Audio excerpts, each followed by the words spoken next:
be talking about Chapter 3, Digestion, Absorption, and Transport, and Understanding Nutrition. So first, with digestion, there are 4 things we're going to talk about. First, we'll give the definition. Digestion breaks down food into nutrients so that they can be absorbed by the body and then further used for energy.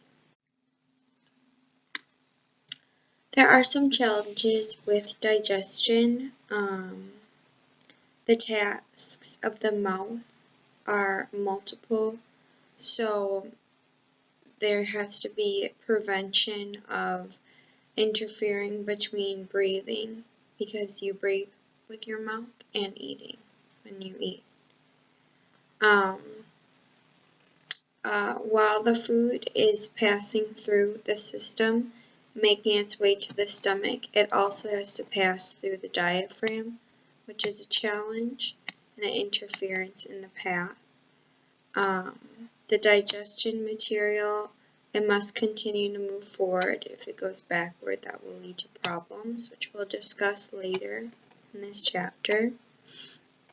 The correct amount of fluid must be added to the food in order to prevent the foods from either moving too quickly or slowly or not pursuing to move forward. And that's with association of steady movement.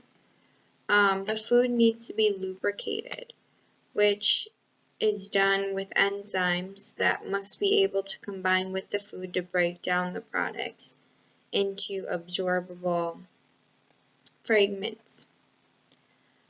Those digestive enzymes function and are very important to the process of digestion and absorption.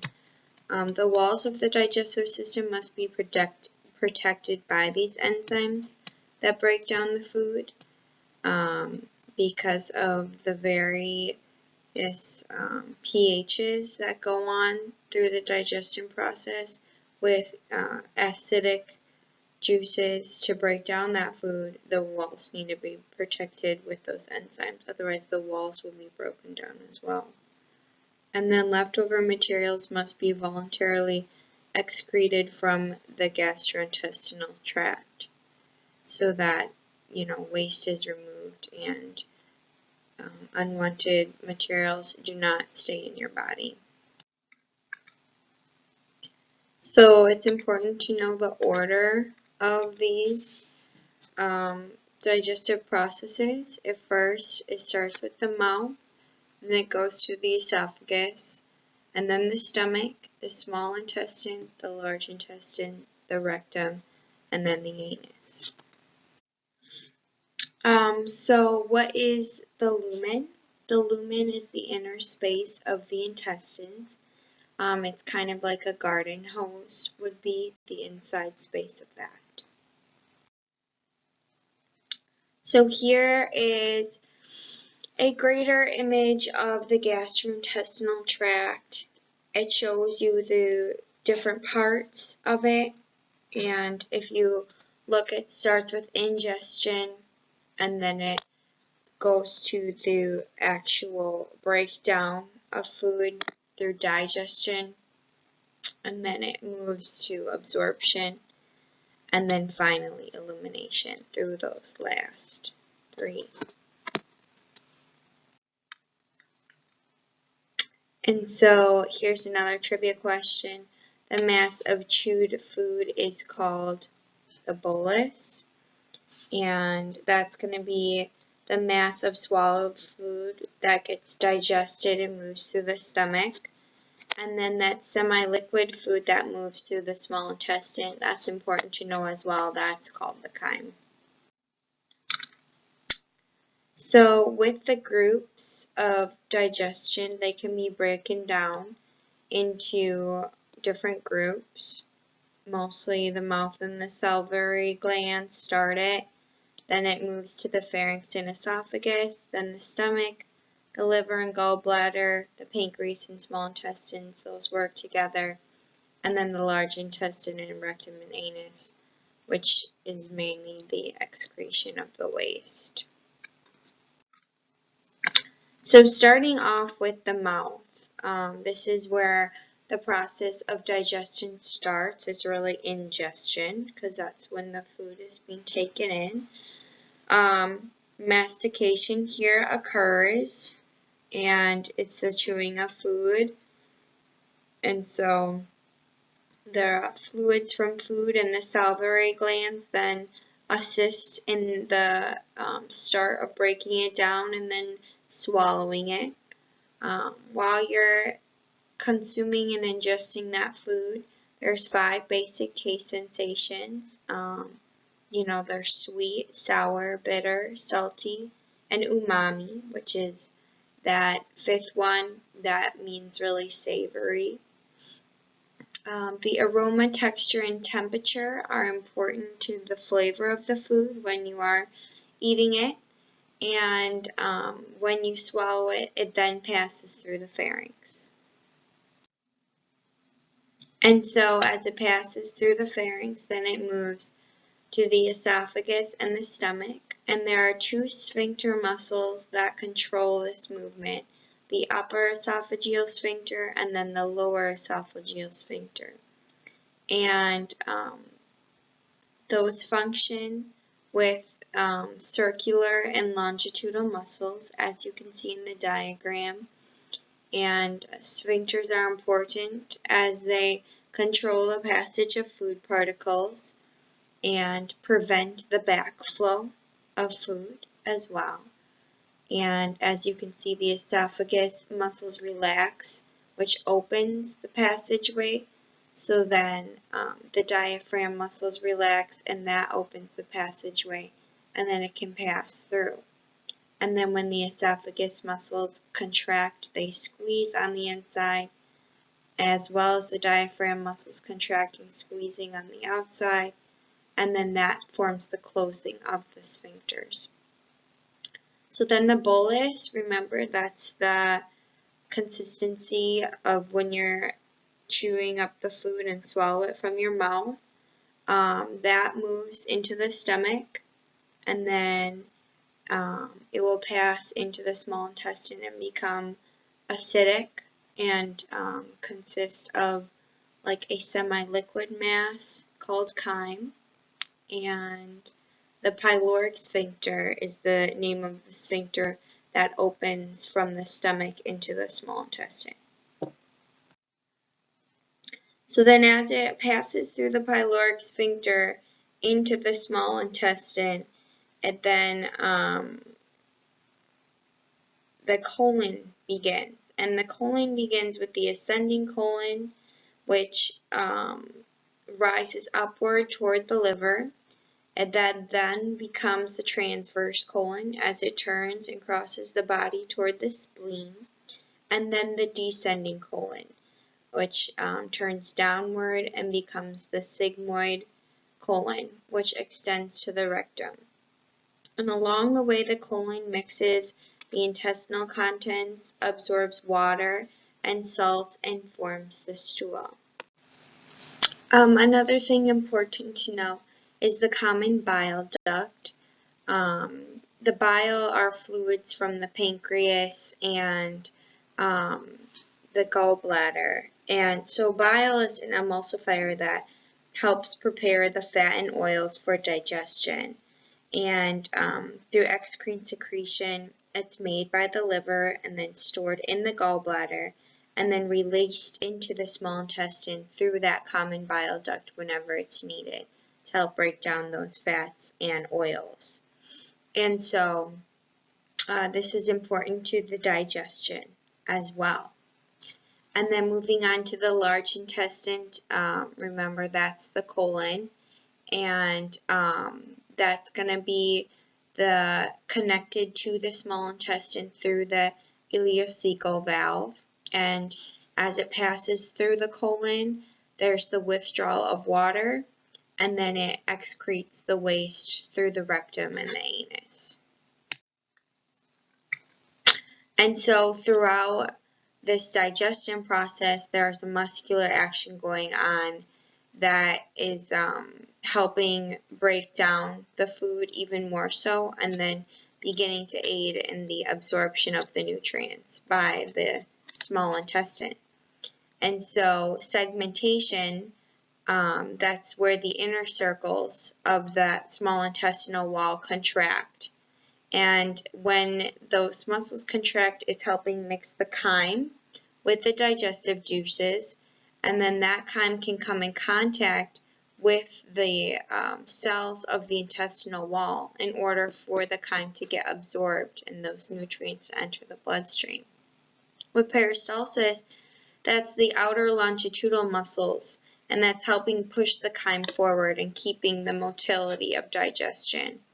And the rate of the intensity of these contractions can vary, and that will vary one's motility. And then those factors can then interfere with peristalsis. So, yeah, it's important that both of these muscular processes are occurring properly so that the overall digestion can be very smooth and efficient. So when we're looking at how many muscles there are with the actions of the stomach, there's actually 3. There's going to be the circular, longitudinal, and there are diagonal muscles that help mix the stomach contents so that it's ready to be passed into the small intestine through the pyloric sphincter. Looking at this, you can see the 3 different types of muscles of the stomach: the innermost layer, and then the circular, and then the longitudinal. And so with the sphincters, as I said, they're very important because they assist with letting particles of food pass through, and then it recloses after they pass through so that a backflow of the food doesn't occur. And when the circular muscles of the sphincter contract, the passage closes, and then when they relax, the passage opens.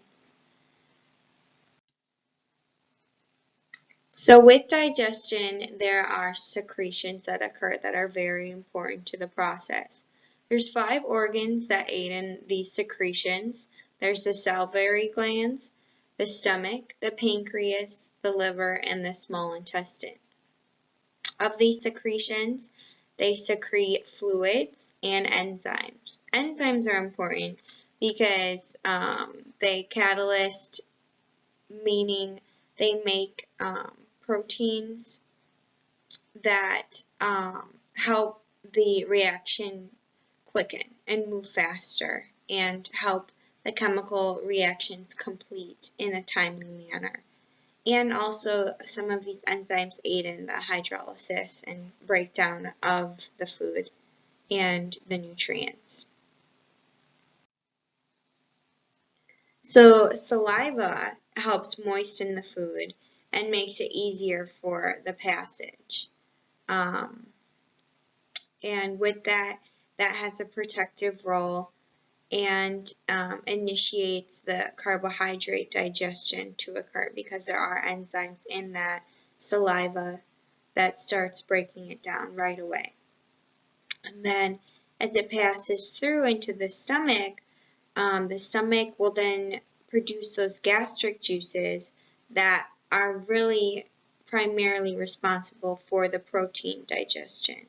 And with the mixture of water and enzymes and then the hydrochloric acid that's in those gastric juices, that's really going to be doing a lot of the chemical work to break down those nutrients in that food.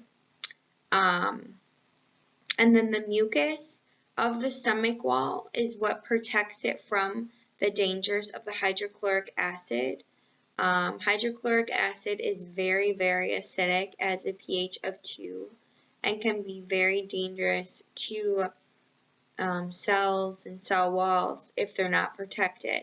So that's why the mucus is so important.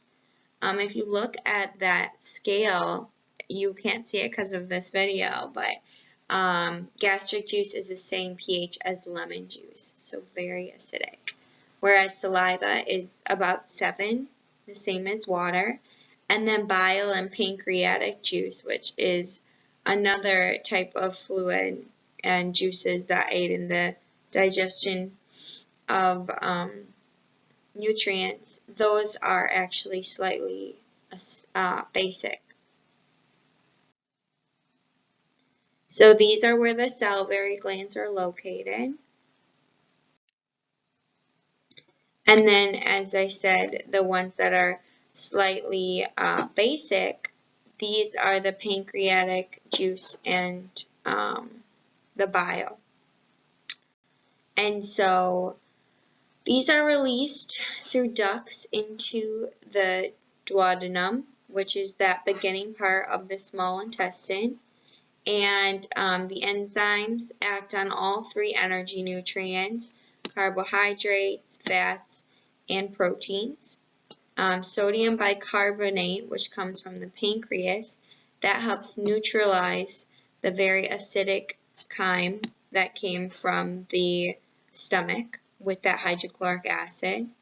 And then the bile, which is produced by the liver, that is going to pass through that duct that we talked about, and is stored in the gallbladder, but then it's released into the duodenum, that beginning part of the small intestine, and that's supposed to help emulsify and disperse the fats in our chyme into a more watery solution that's going to allow the enzymes to work and break it down better. And so this is just a nice, helpful chart to summarize the different secretions and which organs produce that, and then how they work to help break that down and aid in the digestive process. It's important to note that saliva and gastric juices also contain lipases, but most fat breakdown occurs in the small intestine with the help of that bile and then the emulsifier enzymes and such. And so with those final stages, there are some more things to note. Bacteria, those ferment fibers, which are those parts of the food that can't be broken down. The fiber, that is going to retain water, and so that's why it helps. They say, oh, eating fiber helps with your digestion because it helps retain water in the bowels, and that will keep them able to pursue and move through the bowel better, through the large intestine especially. And for undigested residues, those exercise intestinal muscles. And then lastly, the colon, that's going to absorb water and recycle dissolved salts.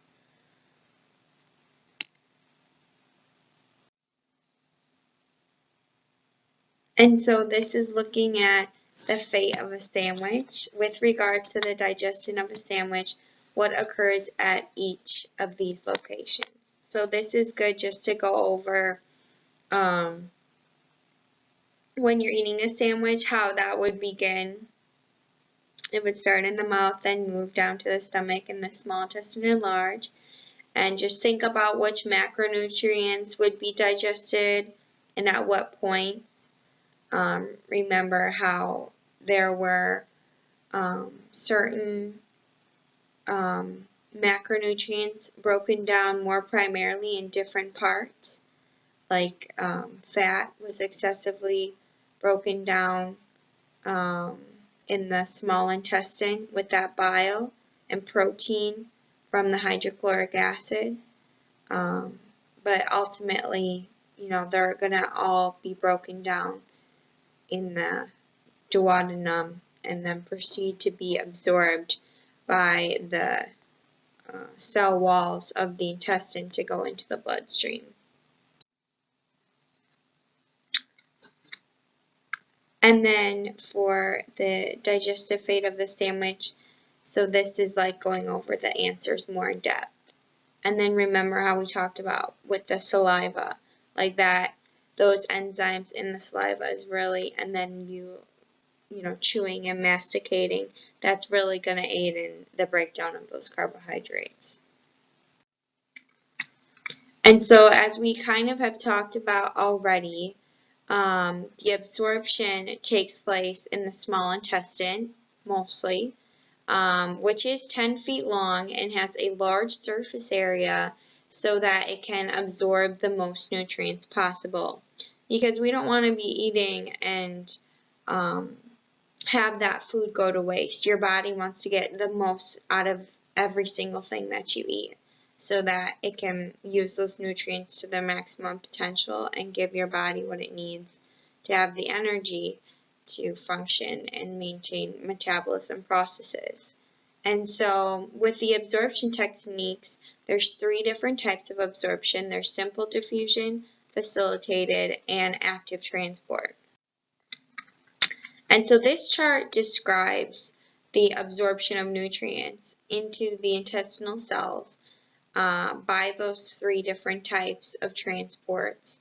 And occasionally a large molecule is absorbed by endocytosis, which is a process where the cell membrane actually engulfs the molecule and forms a sac around it that separates it from the membrane and then moves it into the cell.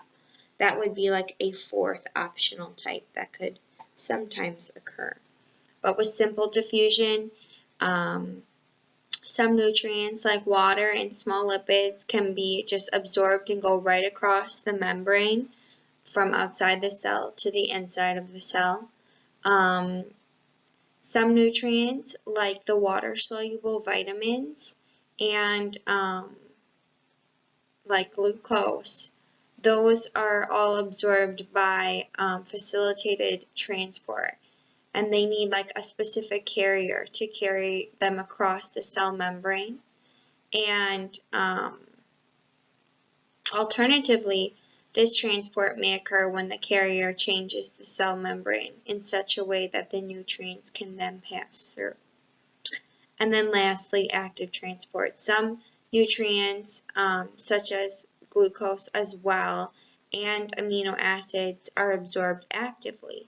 And these nutrients then move against a concentration gradient, which requires energy.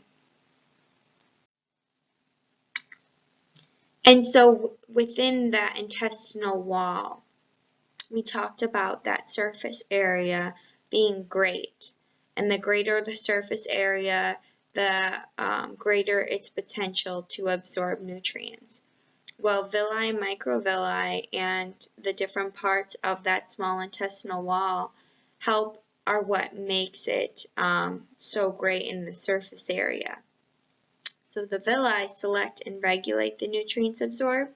The microvilli then has the enzymes and the pumps, and then crypts secrete the intestinal juices that then help break it down more. And then the goblet cells, that's the mucus secretion that helps not only protect the lining of the villi and the intestinal wall, but then that will keep it nice and smooth for your bowels to keep moving and passing through smoothly. And so if you look, here is an example of the villi that line the the small intestinal wall, and it's like 1,000 folds. So they're all up and down, and it's like 1,000 folds along the wall that aid in the absorption of that. And then the villi cells, as we said, regulate nutrient absorption. And then if you look closer, microvilli are like the folding walls on the bigger walls of the villi. And so that even aids in the nutrition absorption even more so. And then with food combining, there are certain foods that enhance the absorption of others, and so that can be really important, such as one thing that we talked about in last chapter, vitamin C can aid in better absorption of iron. So vegetarians need to have a better intake of vitamin C so that they're getting the maximal iron absorption from their nutrients, because they'll probably otherwise have a lack of iron because their diet is lower in iron. So it's important to get the maximal absorption of iron. And so with absorption, there are water-soluble nutrients and small fat products, and that goes with the bloodstream to the liver. And then with the large fat products and fat-soluble vitamins, that goes from the lymphatic system to the bloodstream first. And that's preparing these nutrients for transport. And then with the circulatory systems, you're going to have a closed system of vessels, and it's going to circulate your blood. And the blood is where it delivers oxygen and nutrients. And there is a removal also of the carbon dioxide and then the waste. And the hepatic portal vein, that's going to be the vein that collects blood from the GI tract and then conducts it to the liver. And portal means gateway. So that's very important in the circulatory system as well.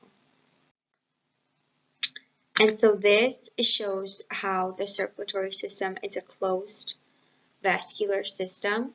And remember, the hepatic vein, that is the vein that collects blood from the liver and returns it to the heart. And then with the liver, hepatic, which is the name of liver, that's the organ that manufactures the bile, which will be further discussed in Chapter 7 by its function. But it's important to read this because it really explains how the circulatory system is involved with that. And so first, let's read the numbers and follow the track. So blood leaves the right side of the heart by way of the pulmonary artery, and then the blood loses carbon dioxide and picks up oxygen in the lungs, and then returns to the left side of the heart by the way of the pulmonary vein. So we follow it through. And then 3, the blood leaves the left side of the heart by way of the aorta and the main artery that launches blood on its course through the body. The blood may leave the aorta to go to the upper body and the head, or blood may leave the aorta to go to the lower body. Blood may go to the digestive tract and then to the liver. And then 6, blood returns to the right side of the heart. And then lymph from most of the body's organs, including the digestive system, enters the bloodstream near the heart. And so it's important to note the different parts of the circulatory system. Arteries are always going to be carrying blood away from the heart, and veins carry blood veins carry blood that is going to be going away from the heart. And also lymph vessels are important to that, with the lymphatic system incorporated into the vascular system, as we said, because lymph from most of the body organs then enters the bloodstream near the heart. And it's also important to note that the capillaries, those are in purple because both veins and arteries have capillaries, and it's just where the blood passes into the organ through the arteries, oxygenated, and then it will go into that organ via the capillaries, and then it will leave that organ via the capillaries into the veins as it is deoxygenated. And then as it's deoxygenated, then it needs to go back to the heart to refuel on that oxygen. And so here we have, and go into depth about the lymphatic system. So overall, the definition, the lymphatic system is a network of tissues and organs that transport fluids towards the heart.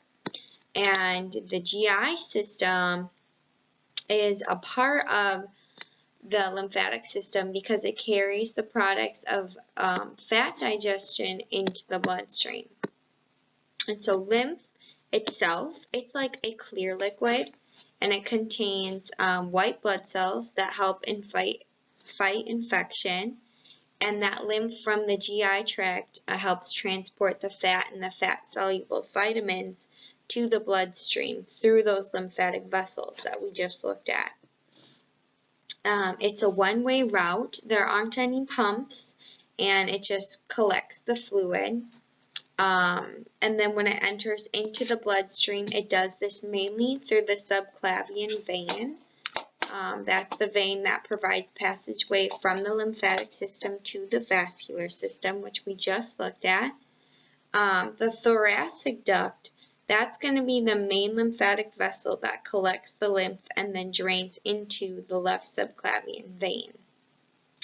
The nutrients in the lymphatic vessels, those first bypass the liver, and then it goes into the bloodstream.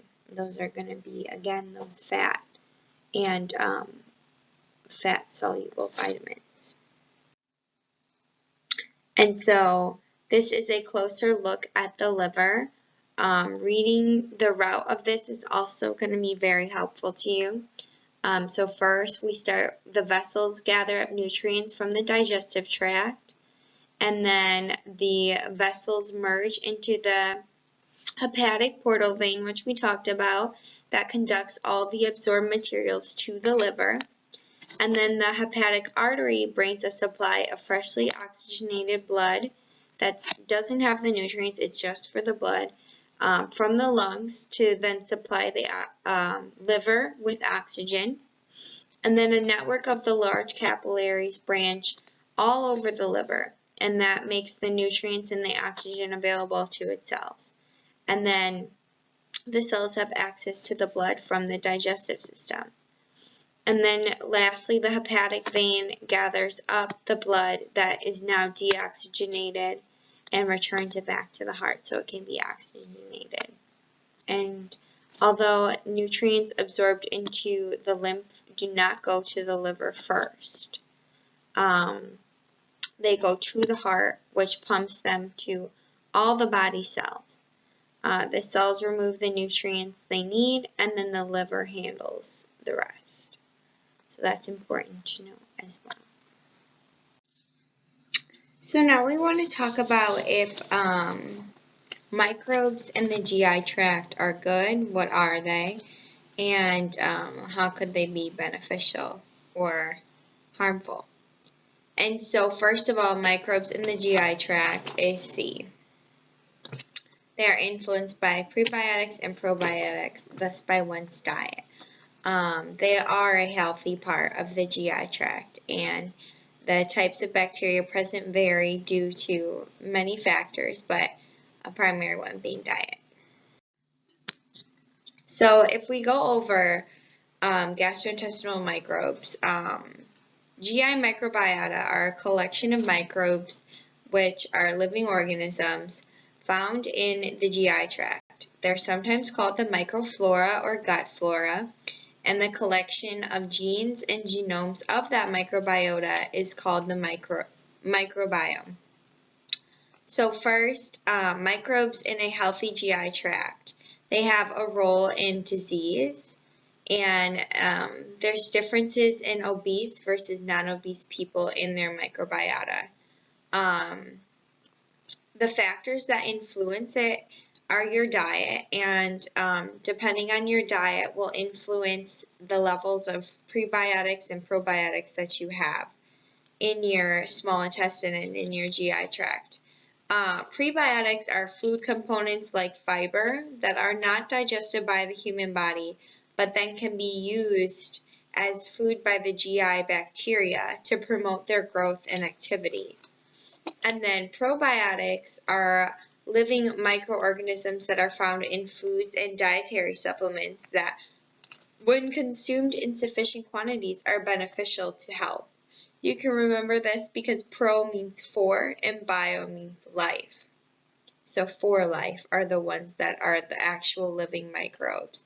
And this level of microbiomes in your gastrointestinal tract is considered healthy as long as it's a healthy number in range of those bacteria, because the bacteria help with the digestion, and good bacteria can keep away bad bacteria. So this bacteria, probiotics, is a healthy factor of the GI tract. And the gastrointestinal microbes also have a component of the vitamin production. And with gastrointestinal hormones and nerve pathways, this is important for homeostasis. That is the maintenance of the constant internal temperatures, whether that's your body temperature, your blood pressure, your blood chemistry, the makeup of your blood. All of that is homeostatically regulated, and that's with the body's control systems. A homeostatic system is constantly reacting to external forces in order to maintain limits that the body sets according to its needs.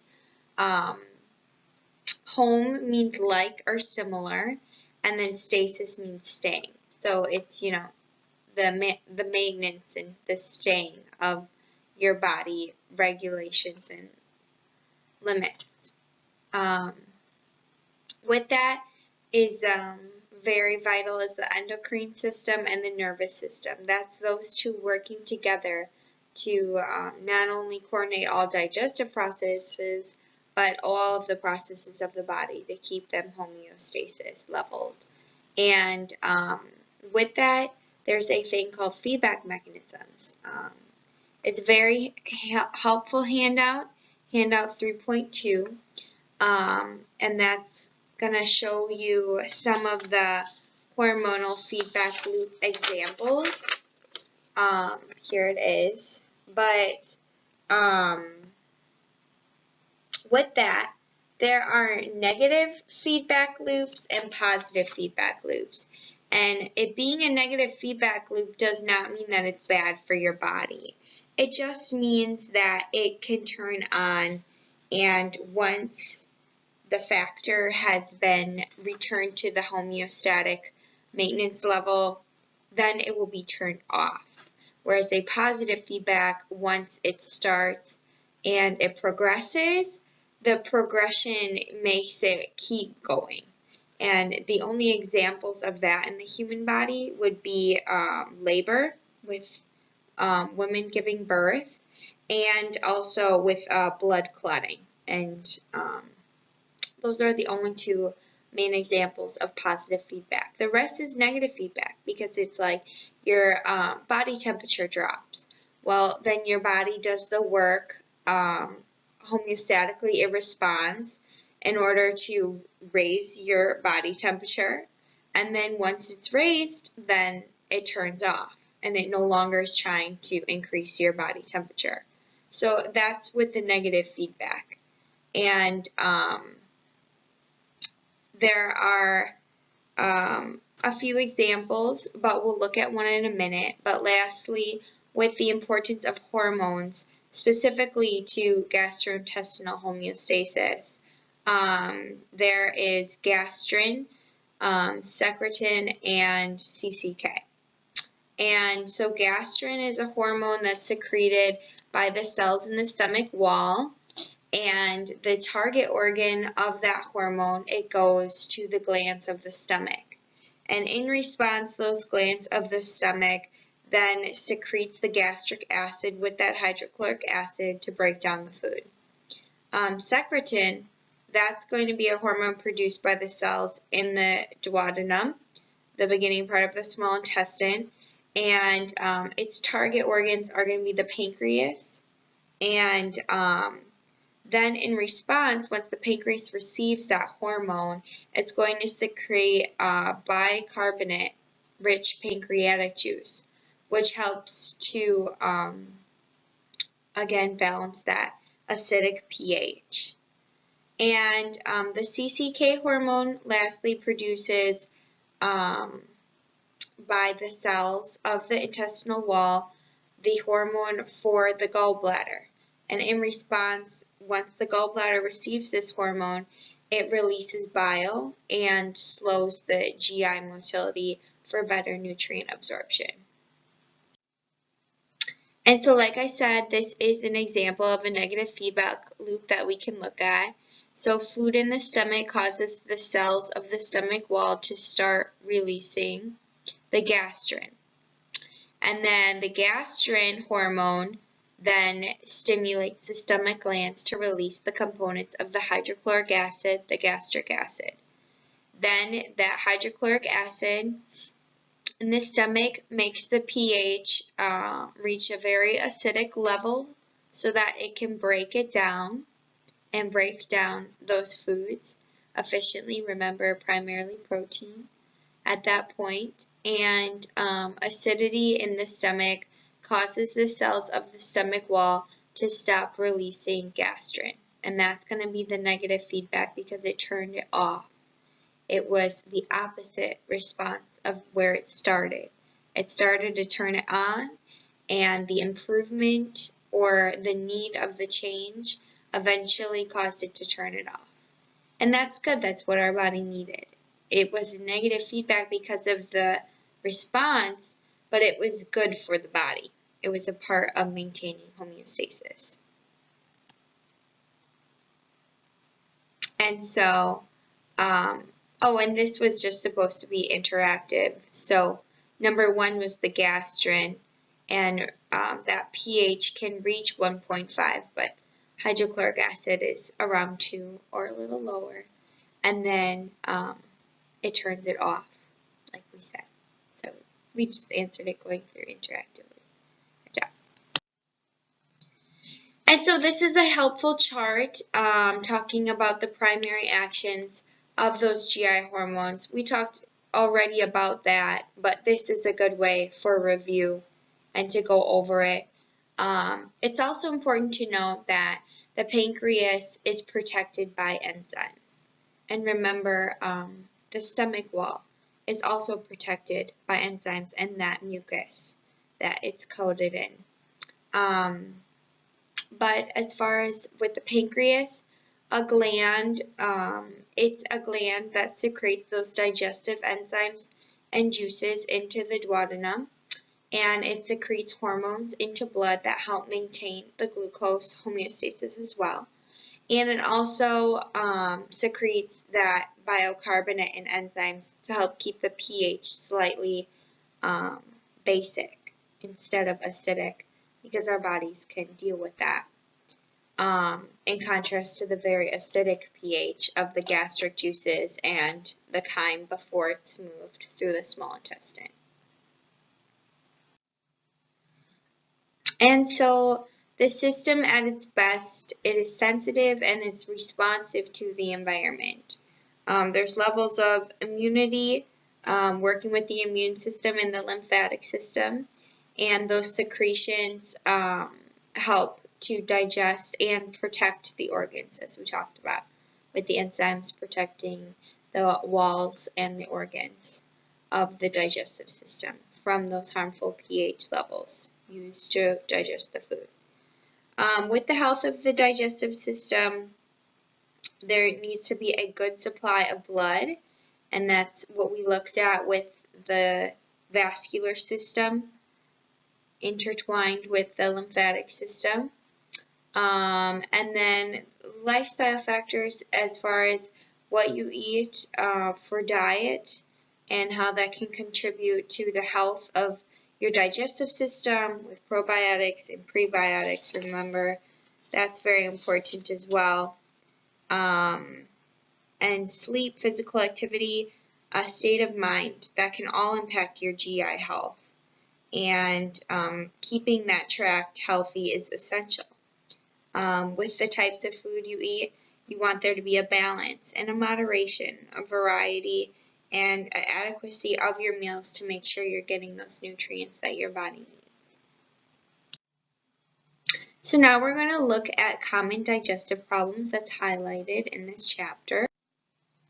And so one is choking is caused by blank, and that is going to be food in the trachea.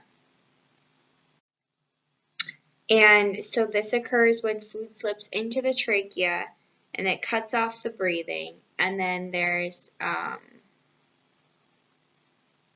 the larynx then cannot make sounds.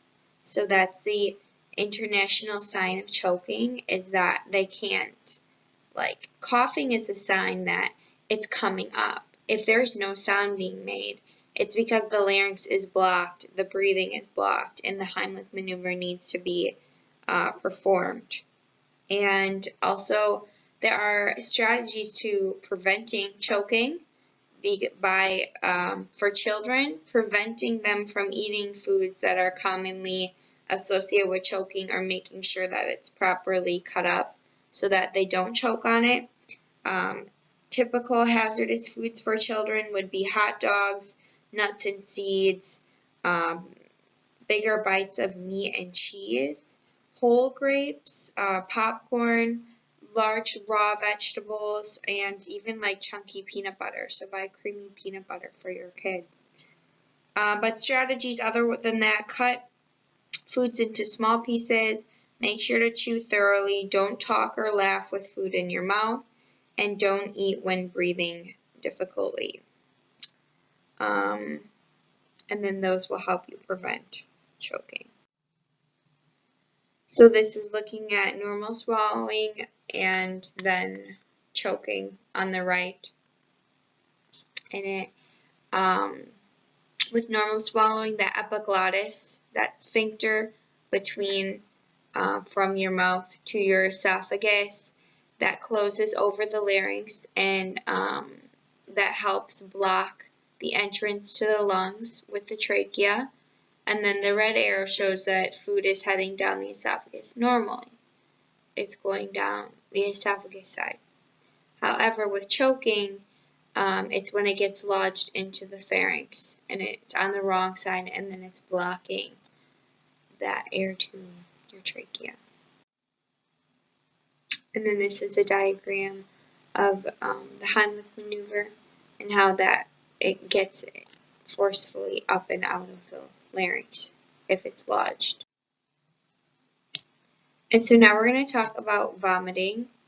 Vomiting is an adaptive mechanism by the body, and the dangers of it, it can be harmful for a lot of reasons, but dehydration is the most primary result. It happens right away from that. It's a concern, and it may be self-induced with those eating disorders. And then for diarrhea, that is characterized with the frequent loose watery stool. There's many causes of diarrhea. Some are infections, certain foods or medications.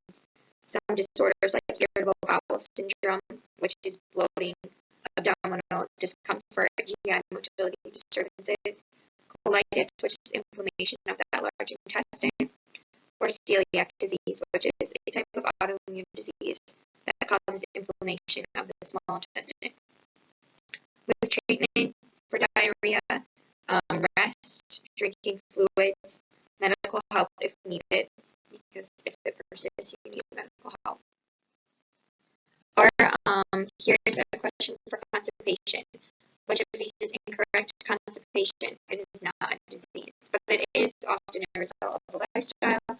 Some medications can cause it, and fiber, fluid, and physical activity can help prevent this. So other conditions and treatments. Um, with constipation, defecation habits are different among people. There are many causes that are possible. Hemorrhoids may also be a problem. With diverticulosis, that is going to be dealing with the diverticula, which are sacs or pouches that develop in weakened areas of the intestinal wall, and they may develop anywhere along the GI tract, but they're most common in the colon. And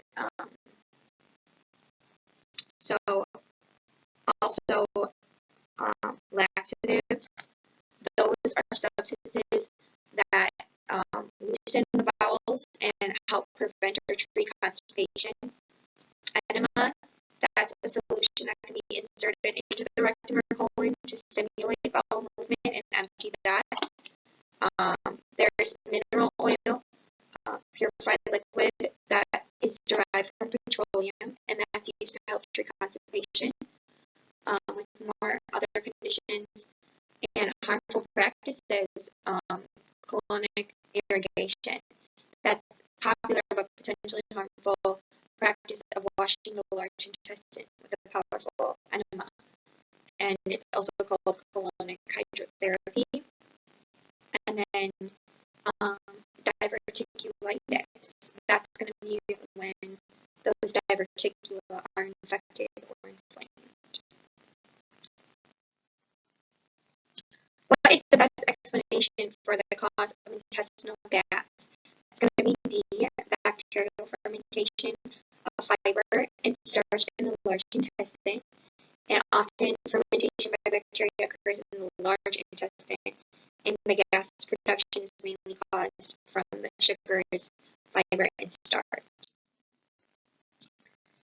With gastrointestinal, gastroesophageal reflux and indigestion, that is going to cause the reflux and is known as heartburn. And there are many causes to heartburn, and a lot of times it's important to take care of this heartburn because it can lead to many problems and a lot of discomfort. With that, eating or drinking too much, tight clothing, changes in position, medications, and smoking, weight gain and overweight, or a sphincter defect with that esophageal sphincter, allowing things to backtrack and come up the esophagus. And with indigestion, that is defined as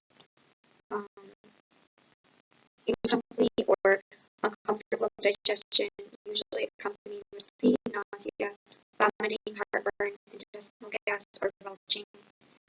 And for intestinal gas, some strategies to relieve that would be